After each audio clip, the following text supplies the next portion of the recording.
Le Deutéronome au chapitre 14. Vous êtes les enfants de l'Éternel, votre Dieu. Vous ne ferez point d'incision et vous ne ferez point de place chauve entre les yeux pour un mort. Seigneur, merci parce que nous sommes devenus tes enfants, Seigneur. Nous, par adoption, Seigneur, et par ta grâce, nous ne faisons point toutes les coutumes, les choses qui se font dans le monde, Seigneur mon Dieu, et qui ne sont point tes ordonnances. Amen. Car tu es un peuple saint pour l'Éternel ton Dieu, et l'Éternel ton Dieu t'a choisi pour que tu fusses un peuple qui lui appartint entre tous les peuples qui sont sur la face de la terre. Tu ne mangeras aucune chose abominable. Voici les animaux que vous mangerez: le bœuf, la brebis, la chèvre, le cerf, la gazelle, et le daim, le bouquetin, le chevreuil, la chèvre sauvage et la girafe.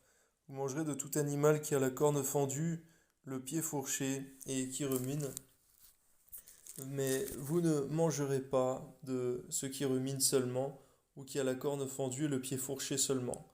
Ainsi vous ne mangerez pas le chameau, le lièvre, le lapin, qui ruminent mais qui n'ont pas la corne fendue, vous les regarderez comme impurs. Vous ne mangerez pas le porc qui a la corne fendue mais qui ne rumine pas, vous le regarderez comme impur. Vous ne mangerez pas de leur chair et vous ne toucherez pas leur corps mort. Voici les animaux dont vous mangerez parmi ceux qui sont dans les eaux. Vous mangerez de tous ceux qui ont des nageoires et des écailles, mais vous ne mangerez d'aucun de ceux qui n'ont pas de nageoires et des écailles. Vous les regarderez comme impurs. Vous mangerez tout oiseau pur, mais voici ce dont vous ne mangerez pas: l'aigle, l'orfraie et l'aigle de mer, le milan, l'autour, le vautour et ce qui est de son espèce, le corbeau et toute espèce d'autruche, le hibou, la mouette, l'épervier, ce qui est de son espèce, le chat-huant, la chouette et le cygne, le pélican, le cormoran et le plongeon, la cigogne, le héron et ce qui est de son espèce, la huppe et la chauve-souris. Vous regarderez comme impur tout reptile qui vole, on n'en mangera point. Vous mangerez tout oiseau pur.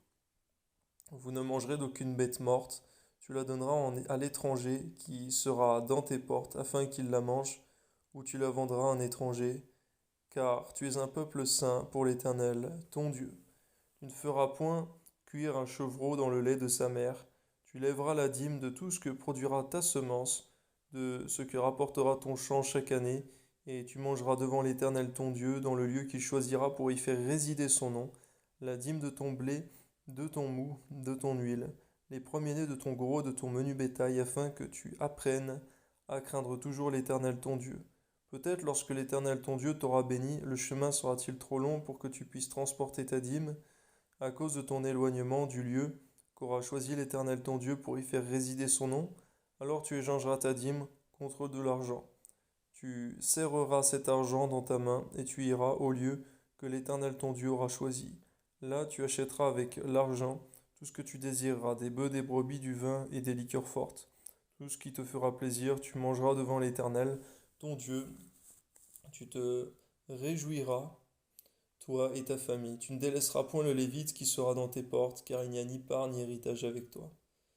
Au bout de 3 ans, tu sortiras toute la dîme de tes produits pendant la 3e année, et tu la déposeras dans les portes, dans tes portes. Alors viendront le Lévite qui n'a ni part ni héritage avec toi, l'étranger, l'orphelin, la veuve qui seront dans tes portes, et ils mangeront et se rassasieront, afin que l'Éternel ton Dieu te bénisse dans tous les travaux que tu entreprendras de tes mains. Donne-nous, Seigneur mon Dieu, par ta grâce, avec nos revenus, Seigneur, les prémices, notre superflu, Seigneur, qu'il pourvoie à ceux à qui il manque, Seigneur mon Dieu, aux pauvres, aux indigents, Seigneur mon Dieu, aux frères et sœurs dans le besoin, et aussi, Seigneur, à ceux qui sont consacrés à ton service, Seigneur, au nom de Jésus. Amen.